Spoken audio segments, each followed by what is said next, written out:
70 ans après le début des opérations sur le fleuve Huai, les efforts ont porté leurs fruits avec entre autres un meilleur contrôle des inondations, des ressources en eau plus riches et moins de pollution.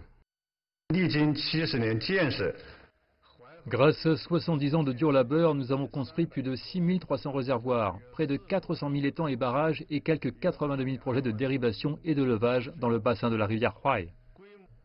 Parmi les principaux fleuves de la Chine, le fleuve Huai se trouve à mi-chemin entre le fleuve Jaune et le Yangtze, les deux plus grands du pays. Comme eux, il s'étend d'ouest en est, divisant géographiquement le sud et le nord de la Chine, et cela est important. Avec moins de 3% des ressources en eau du pays, le bassin de la rivière Huai soutient environ 13,6% de la population et contribue à 9% du PIB chinois.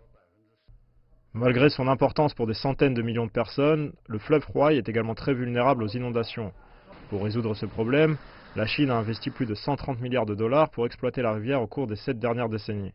Mais en raison du terrain et du climat compliqué, le défi reste de taille. Une bataille que la Chine doit mener afin de protéger la subsistance pour les générations futures.